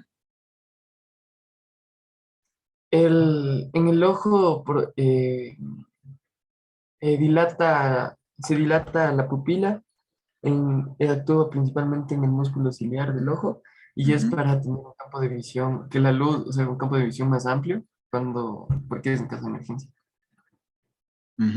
Ok, entonces yo estoy o en la pared o estoy, imagínense que el Alfredo está llegando a la universidad y sale de un corredor por ahí, un Rottweiler, pero de esos tenaces. Entonces, Alfredo, ¿qué tienes que hacer? O sea, me va a atacar.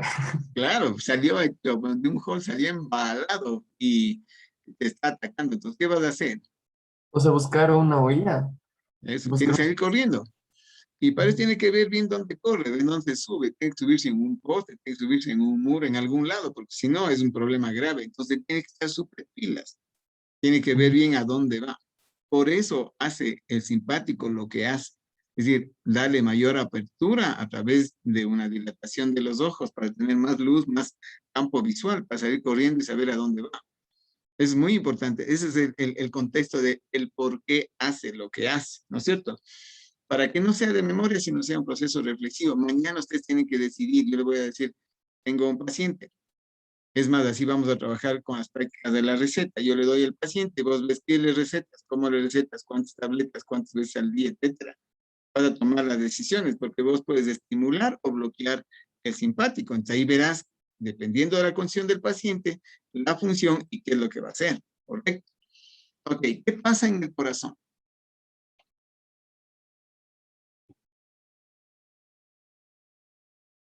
¿Quiénes estuvieron en la Aumenta la sala 2? frecuencia cardíaca. ¿Perdón? Aumenta la frecuencia cardíaca. ¿Y por qué? Debido a que podría decirse que en situaciones de riesgo se necesita mayor paso de sangre en las partes del cuerpo, mayor irrigación para poder reaccionar ante cualquier cosa. Ok. Yo resumo entonces, el simpático tiene un inotropismo, cronotropismo y vanotropismo positivo. ¿Qué quiere decir?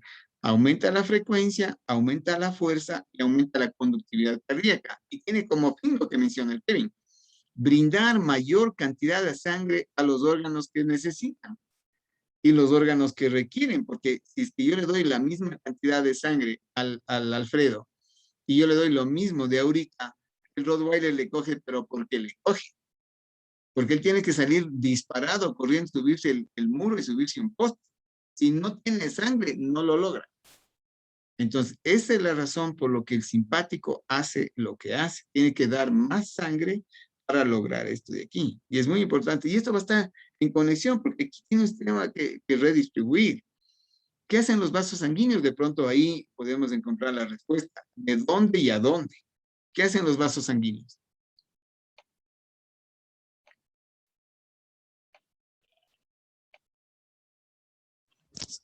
Estos se dilatan para que la sangre llegue a, en este caso, como es huida, a piernas y brazos. O sea, solamente hay vasodilatación, dices tú, Isaías. Bueno, principalmente, porque también creo que se contrae por ejemplo, en los órganos de la digestión, porque eso como que no se necesita, entonces por eso envía más a las extremidades. Alfredo, si tú eres el involucrado y el Rottweiler está atrás tuyo, entonces el Isaías dice, hay vasodilatación y vasoconstricción. Entonces, ¿de dónde sacas la sangre para que se vaya a los músculos? Creo que es bueno, viene de la digestión del intestino, porque es creo que esa es la motilidad, o sea, o baja y se van los músculos. Ok, una de las fuentes fundamentales de abastecimiento es la sangre en donde vos no necesitas, ¿no es cierto? Es decir, el intestino no es una necesidad ahorita. Vos tienes que ir corriendo y subirse un muro y la pared o el poste. Por lo tanto, tienen que sacar sangre de los órganos que no necesita y dar hacia los órganos que más necesita, ¿no es cierto? Entonces, pregunta es, ¿el rato que sale el Rottweiler te pones rojo o pálido?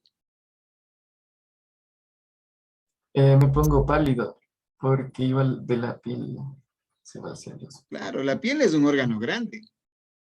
Y la piel no es un momento ahorita que tienes que salvar tu piel. Si quieres salvar la piel, tienes que poner la sangre en los músculos para salir corriendo. Entonces te pones pálido, el corazón a 120, ¿cierto? Entonces vamos a ver algunas otras cosas y estar muy pendiente de lo que es una emergencia como esta. Entonces, si ven que tiene coherencia y tiene lógica lo que hace el corazón, lo que hacen los vasos sanguíneos en un segmento y en otro, y lo que pasa obviamente también con los ojos. Ok, perfecto. Bajo esa misma óptica, ¿qué pasa? ¿Cómo debe ser coherente el pulmón? ¿Qué debe hacer el pulmón para apoyar en el proceso? Bueno, en los pulmones, siguiendo la misma lógica, tendría que hacer una broncodilatación para que llegue más, más oxígeno a los alveolos y de los alveolos pueda llegar a los diferentes tipos de organismos. Por ejemplo, puede llegar a los músculos y cuando ya llega a los músculos, estos se contraen y se ponen más duros para esta huida. Exacto, es decir, la sangre que el Alfredo necesita tiene que ser sangre oxigenada, porque ¿qué pasa, Melanie, si le mandas un montón de sangre con CO2? No, tiene que ser oxigenado porque si no no se contrae. No tiene combustión, pues. Ajá, no hay combustiones. No hay combustión, entonces el Rottweiler le coge porque le coge. Entonces aquí el punto es saber quién gana. Y para poderle ganar debe tener sangre pero oxigenada. Porque si no le da el oxígeno no tiene combustión. Una sangre con CO2 no hace nada. No tiene la fuerza. Entonces por eso, como dice Melanie, tiene que ser coherente. Para ser coherente con el sistema, tiene que generar broncodilatación, taquimia, aumento de la frecuencia respiratoria para hacer que la sangre esté más oxigenada. ¿De acuerdo? Ok. En este entorno, ¿cuál es el rol del aparato digestivo en el sistema simpático? Es decir, ¿qué rol va a cumplir en este proceso el aparato digestivo? Se inhibe para que haya... Perdón. Matías. Bueno. Como que se va a inhibir para que haya una mayor distribución de sangre a los órganos que necesitamos y como que... Sí, eso. O sea, como que se va a inhibir esta actividad de la digestión y en realidad se va a centrar más en dar la sangre a los órganos que necesitamos para la huida del Rottweiler, en este caso. Ok, eso es importante tomar en cuenta lo que tú mencionas, Matías, por una razón. Cuando uno va caminando rápido y te preguntan y te dicen cuál es la función del sistema simpático, a veces nosotros decimos el sistema simpático es activador, pero no siempre. Es activador en unos órganos, pero inhibe en otros. Lo que tampoco puede pasar es decir que el sistema simpático no tiene función sobre el aparato digestivo. ¿Qué dices, Tati? ¿El sistema simpático tiene o no tiene función sobre el aparato digestivo? Creo que sí, porque como decimos con esto del corazón, va, en el caso de huida, va a ir como que direccionado más a los músculos en ese caso. Y creo que no. A ver, creo que sí o creo que no, porque este es un tema importante. O sea, hay dos cosas que puedes decir del sistema simpático. O sea, caminando rápido, yo escucho. ¿Ya? Yo digo, cuénteme cuál es la función del sistema simpático. El sistema simpático es activador y no funciona sobre el aparato digestivo. Entonces, ¿es solo activador? ¿Qué dices, Carlita Andrade? ¿El sistema simpático es solo activador? No, porque como vimos también va a inhibir la parte del aparato digestivo, entonces, o sea, si bien va a aumentar, o sea, va a activar eso de las pupilas y todo, pero en la parte del intestino, o sea, va a inhibir, o sea, va a hacer una vasoconstricción, va a inhibir la peristalsis, la secreción, todo eso. ¿Qué dice Kevin? O sea, yo creo, Bueno, yo tenía entendido que la digestión era netamente de una función parasimpática, porque era involuntaria. Y en Ya, o este sea, caso es simpático justamente solamente... ese tema. Es justo ese tema, porque uno podría pensar que el simpático no tiene ningún rol, o sea, que no funciona en el aparato digestivo y que es el vago el que funciona. No, no. El vago activa, ¿sí? La digestión, como el simpático activa la huida, los músculos, la taquicardia, activa. Pero el simpático inhibe, no quiere decir que no tenga función. Inhibir es una función inhibitoria. Como el vago tiene función inhibitoria del aparato cardiovascular. Yo le activo el vago, ¿ya? Ya van a ver lo que pasa enseguida, pero yo le activo el vago y se provoca bradicardia por activación vagal. Es decir, no es que el vago no funciona sobre el corazón, ¿no? Pues imagina. Y eso les digo es importante porque cuando yo escucho, les pregunto, yo escucho y digo que el simpático es solo activador, no es verdad. O que el simpático no actúa sobre el aparato digestivo, tampoco es verdad. Entonces, el simpático no siempre es activador. Segundo, el simpático actúa inhibiendo el aparato digestivo. Inhibe, y eso es una función. ¿De acuerdo? No funciona, no tiene función, quiere decir que no inerva. Quiere decir que no hace nada, y no es verdad. Entonces, esta discusión que tenemos ahorita es muy importante para darnos cuenta que el simpático tiene su función inhibitoria en el aparato digestivo. ¿De acuerdo?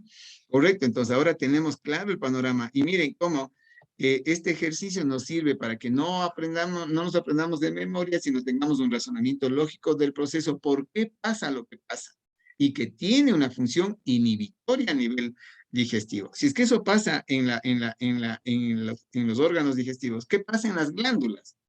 Como la glándula salival, por ejemplo. ¿Qué pasa aquí en la glándula salival o en las glándulas digestivas? Ahí va a haber una vasoconstricción, entonces la glándula la parótida va a tener menos líquido de donde tomar, o sea, líquido, o sea, por la sangre, y por ende se va a hacer más espesa y va a haber mayor producción de mucina, haciendo que la saliva tenga una contextura más mucosa. Uh-huh. En parte sí, la descripción fisiológica, Carlita, está bien. Sin embargo, hay un síntoma o hay una reacción simpática que no estamos hablando. Y te voy a poner un ejemplo, Carlita, ¿ya?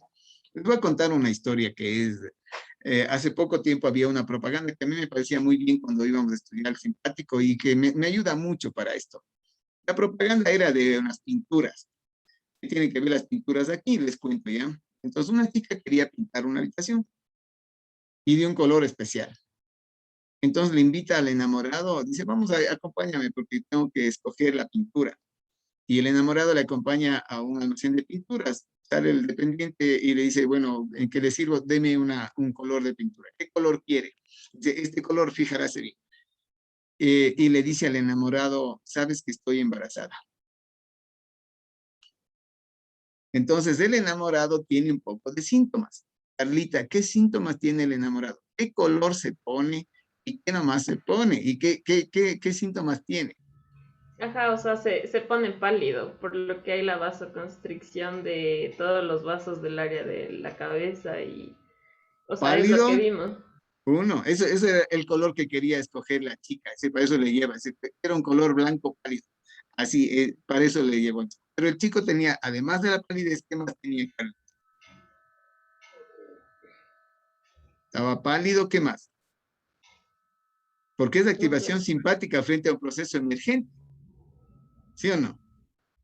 O sea, pálido y ¿qué más? Ayúdenme. ¿Qué síntomas más tenía Melanie? Pálido, ¿qué más? Palidez, o sea, quiere salir corriendo de ese lugar. O tiene dos alternativas, o necesita mucha fuerza muscular para saltar de la emoción o para salir corriendo, ¿sí o no, Melanie? Tú dices, mejor, ese ñato quiere salir corriendo de esa circunstancia, ¿ya? Entonces está pálido, quiere salir corriendo. ¿Qué síntomas tiene más, Melanie? Y la persona podría también ponerse a sudar por los nervios. Se puede poner a sudar por los nervios. Las pupilas, ¿cómo van a estar? Dilatadas. Dilatadas. ¿El corazón cómo va a estar? Acelerado. Acelerado, taquicardia. ¿Cómo va a estar su ventilación? igual acelera la ventilación pulmonar. Hiperventila. Entonces, sí te das cuenta cómo se dan los síntomas, y eso es lo que yo voy a ver en el paciente. Es decir, tengo paciente pálido, taquicárdico, hiperventilando, que quiere salir corriendo, y capaz que está sudoroso. Entonces, esa es la forma de hacer el análisis del sistema simpático. Si se dan cuenta que un montón de patología tiene que ver con el simpático, y viene a tu consultorio, Melanie, y dice, vea, doctora, no sabe lo que me pasó. Me fui a la pintura y me pasó esto. Entonces tú tienes que ver cómo corriges esa historia, ¿no es cierto? Entonces, eso es lo interesante de entender.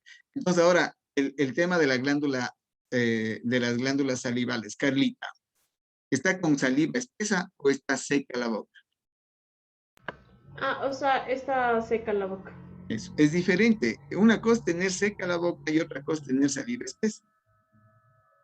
¿Sí? Entonces, en este caso, el simpático evita, inhibe, a través de la vasoconstricción, inhibe la salivación, como inhibe todas las glándulas digestivas, pancreáticas, gástricas, intestinales, se inhiben, se bloquean y no se producen.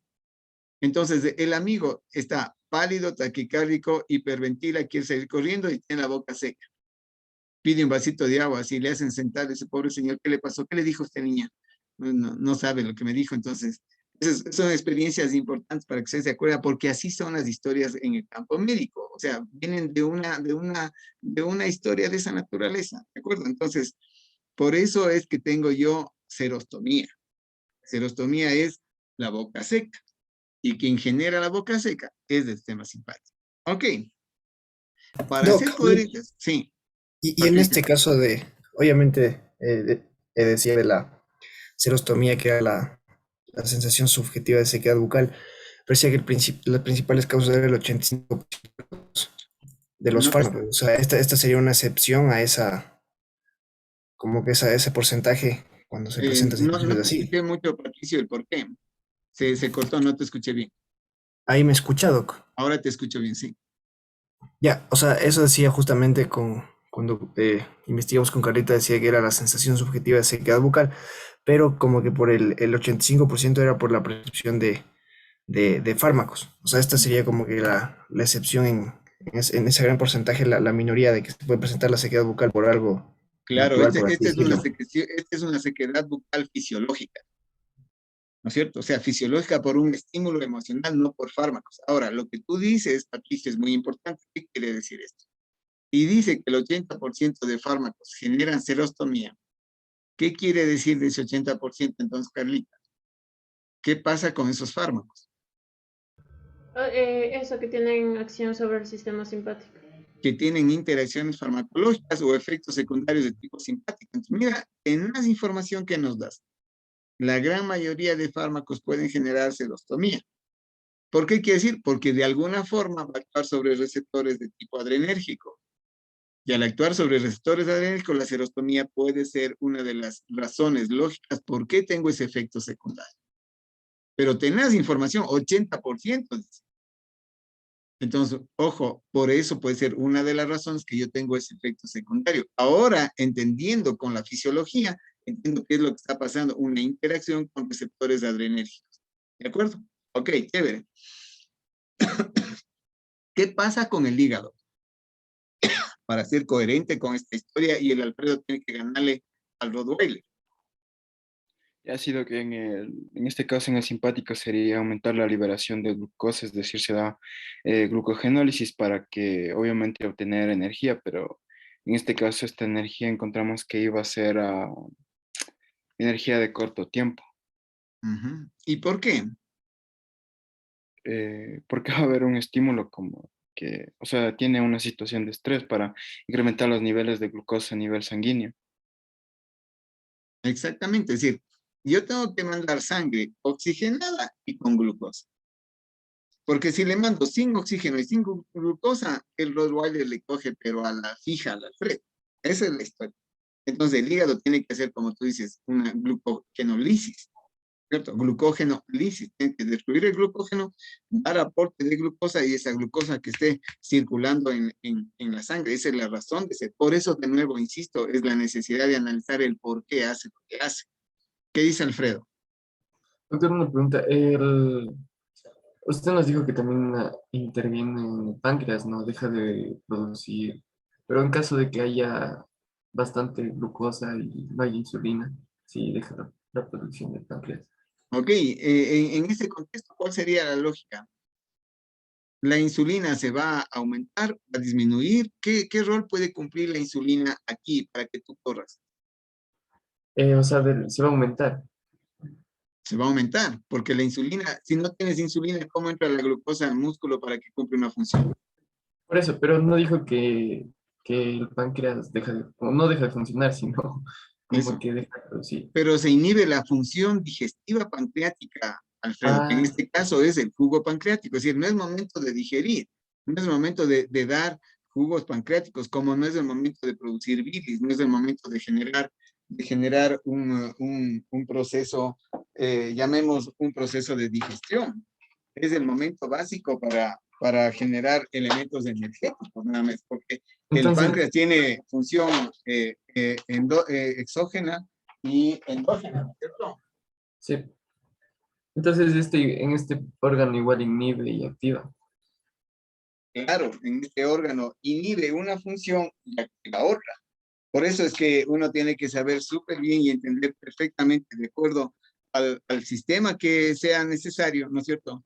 De acuerdo a ese sistema y razón por la cual colabora para una función. Entonces, la insulina tiene que estar pilas ahí para que ingrese la glucosa, porque si no vos pones un montón de glucosa en la sangre y se queda en la sangre.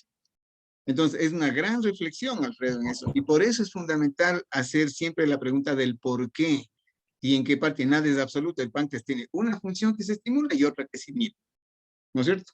Como pasa con el hígado.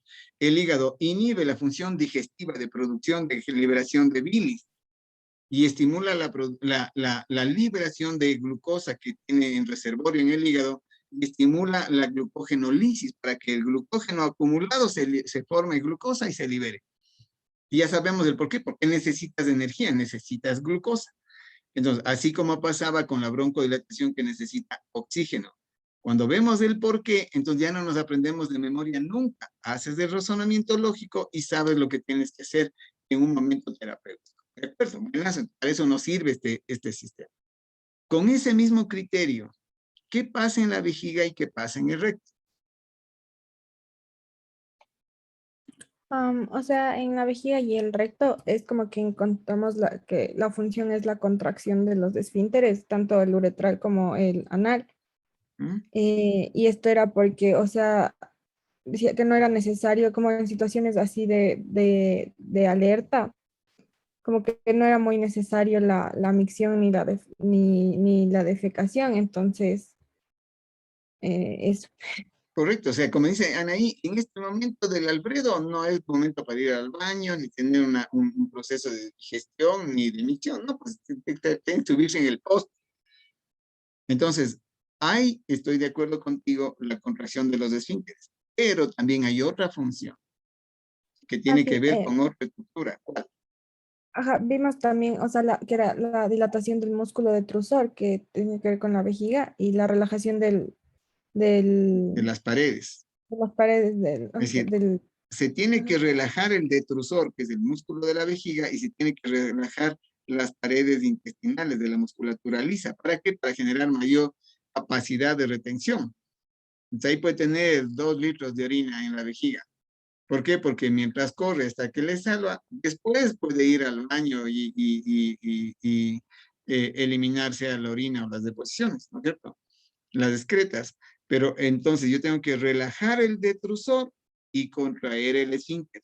Eso determina que el simpático se hace responsable del llenado de la vejiga. Lo mismo que relaja la musculatura aquí y contrae el esfínter. Y tiene una función de mantener estancado esas dos funciones. No es el momento de ir al baño, ¿ya? Y ahí está la lógica.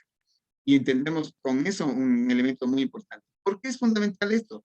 ¿Qué pasa si yo te doy una sobrecarga adrenérgica? ¿El paciente va a orinar con facilidad o no? ¿Qué dices, Danaí? Si yo te doy un fármaco con una sobrecarga farmacológica de un adrenérgico que actúe ahí. O sea, o sea, no sé, a ver, es que por ejemplo, si es que nos da eso, como que él hace que se inhiba el simpático, como que, No, un adrenérgico quiere decir que estimula el simpático. entonces, no sé, como, ¿El paciente va a orinar bien o no? no, no creo que no. ¿No? Eso va a ser un efecto secundario de estas drogas, que el paciente no orina bien y tiene más tendencia a retención, por ejemplo. ¿Sí? Ese puede ser o un problema o en algunos casos una solución. Ya iremos viendo los fármacos, ¿ok? ¿Qué pasa en el campo de la sexualidad masculina y femenina? ¿Qué pasa en la sexualidad masculina?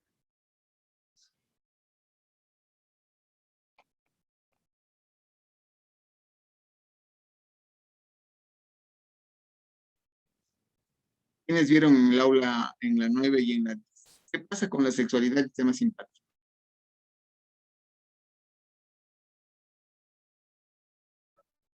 Alguien de pronto está hablando, pero no está con el micrófono. O sea, Kevin. o sea, no alcanzamos a ver eso, pero, o sea, pienso que o sea, sería como en la sexualidad, en los procesos reproductivos también se activa el simpático. Entonces, lo que buscaría en la sexualidad masculina, por ejemplo, sería producir la eyaculación. ¿Qué dice Gen? Ya, una parte que decía ahí es que daba vasoconstricción, evitando que en este caso, en el sistema reproductor masculino, el pene no se llene de sangre y de esta manera cuando hay una sensación de huir o cuando están peleando, no haya una erección porque no hay sangre, entonces hay una vasoconstricción. Es interesante observar este campo de esta esfera de la sexualidad. Entonces, el proceso simpático en este contexto no es tanto de huida, más bien de afrontamiento, pero el tema es el momento del clímax, porque uno tiene que comparar qué hace el simpático y qué hace el parasimpático. El parasimpático prepara, por eso se llama parasimpático, prepara. En cambio, que el simpático es el clímax, es el momento de mayor intensidad. Entonces, por eso que tú tienes la actividad simpática genera la eyaculación y el orgasmo. En cambio, que el parasimpático es toda la fase preparatoria de un acto sexual, de un coito. Entonces, en este caso, el simpático cumplirá esas funciones. Y ojo y pilas, ¿qué va a pasar con los activadores simpáticos? ¿Qué va a pasar con los bloqueadores simpáticos cuando tengamos que hablar con fármacos, ¿no es cierto? Ok, y finalmente, ¿qué es lo que conocemos nosotros? ¿Qué va a pasar con el tejido adiposo? ¿Qué dices tú, Kevin Villa? ¿Qué pasará solamente por lógica? ¿Qué debe hacer el simpático en el tejido adiposo? Debe consumir la energía que tiene el adiposo porque es como que inhibe todas las funciones gastrointestinales que vimos, como que la obtención de energía se da por ahí.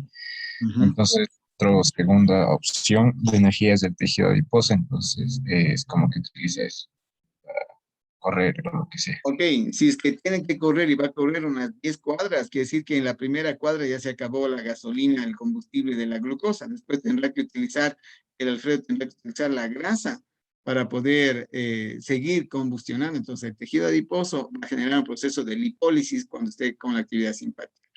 Y es muy importante también el efecto sobre las glándulas sudoríparas. Hay una historia de las glándulas sudoríparas y el sistema simpático. ¿Quién conoce esa historia?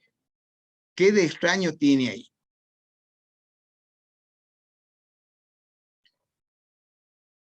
¿Qué dice Melanie? A ver, no recuerdo bien, pero me parece que en primero o en segundo nos habían dicho que, bueno, esto no era controlado como tal con el sistema simpático. O sea, no, era con el nervio vago porque, a ver, porque el mecanismo de función era diferente, o sea, era diferente, pero no estaba controlado. Pero Es era, diferente, tiene un rollo bien, tiene una vuelta bien rara esto. Es bien interesante y hay que saber muy bien, porque analicemos eso, ¿ya? Maite, ¿cuántas clases de sudores conoces vos? ¿Has visto sudores diferentes o todo el sudor es exactamente igual?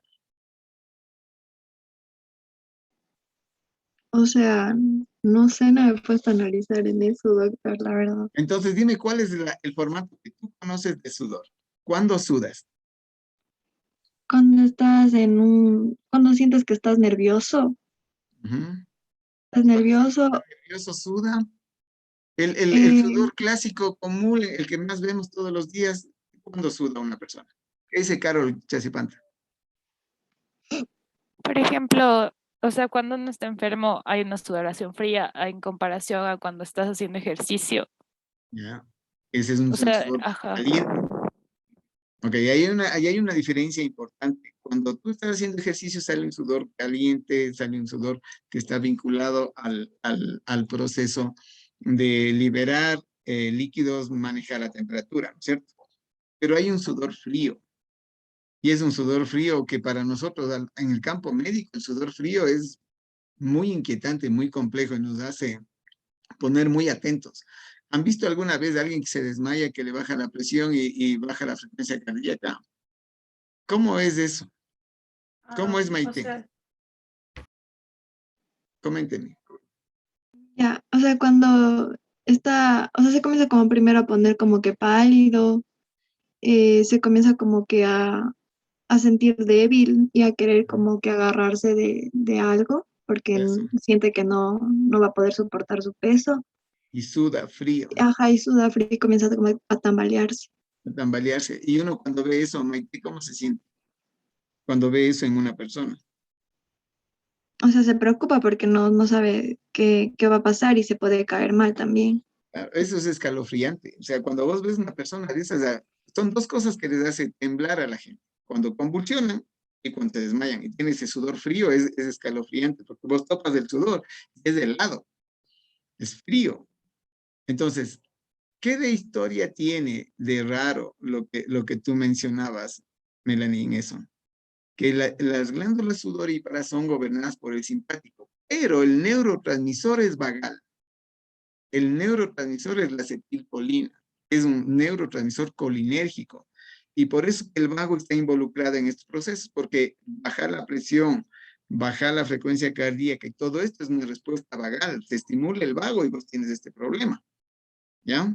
Entonces, esa es la vuelta rara de este sistema de las glándulas sudoríparas, que son inervadas por actividad simpática, pero el neurotransmisor es colinérgico, el neurotransmisor es vagal, el neurotransmisor es la acetilcolina. Entonces, uno debe tener la diferencia que mencionaba Carol, la diferencia como cuando sudas, cuando haces un ejercicio, que cuando sudas cuando estás nervioso o cuando sudas cuando se baja la presión. Son dos sudores diferentes, ¿de acuerdo? Ok, entonces, con esta historia que hemos visto, miren, es para que ustedes nunca se olviden qué función tiene en cada órgano y el por qué. Entonces ahora ya sabemos qué es lo que hace el simpático. Ahora lo que queremos saber es cómo le hace. Para ver cómo le hace, necesita también una fisiología y una anatomía. Entonces, ¿en dónde está el simpático, David? ¿En dónde están los núcleos del simpático? Sistema nervioso central. Bueno, ¿En dónde están los núcleos de origen del simpático?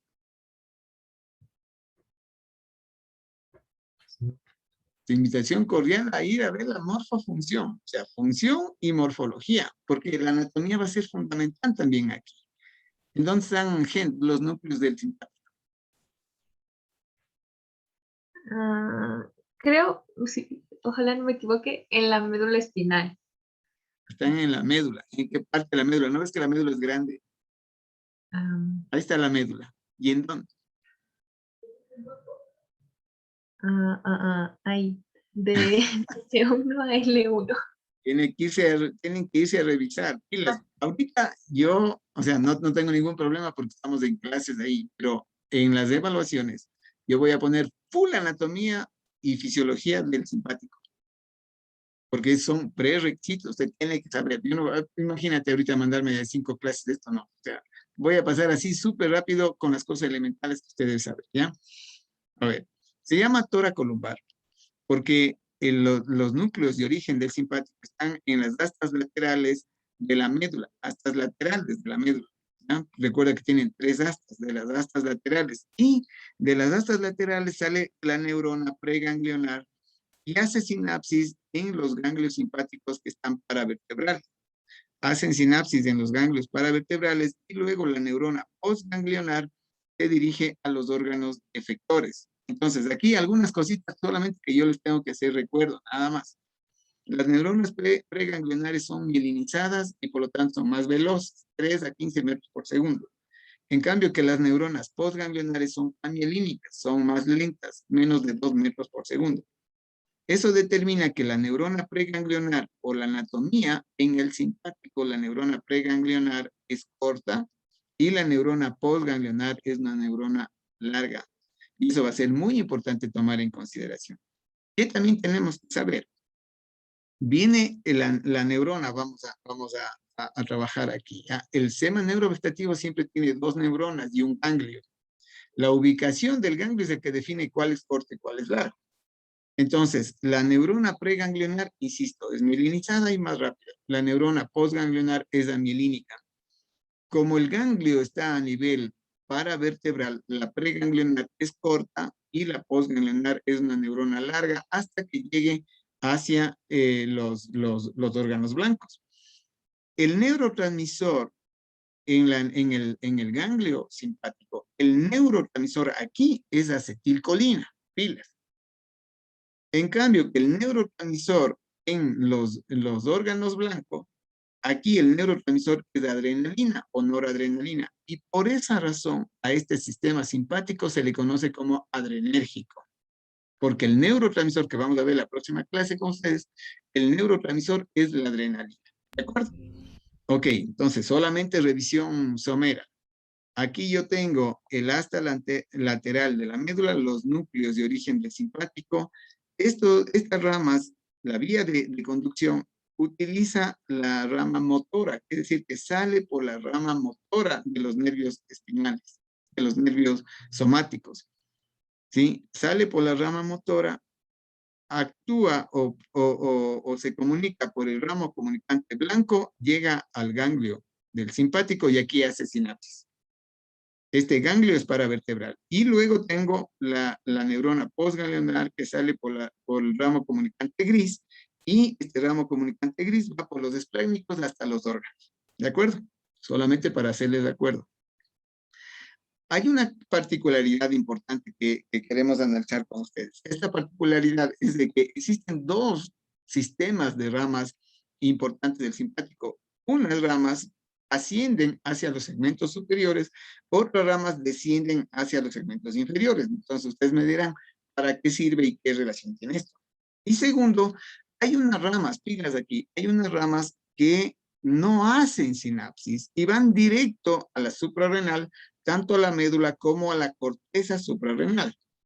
Entonces, aquí la pregunta es, ¿para qué me sirve, Anaí? ¿Para qué me sirve este sistema de ramas del simpático que no hace sinapsis y va directito a la corteza y a la médula suprarrenal? A ver. ¿Para qué te servirá eso? ¿Qué tiene de bueno o de extraño o de llamativo? El hecho de que no haga sinapsis, ¿qué crees que pasa? Va directo a la suprarrenal. A ver, no sé.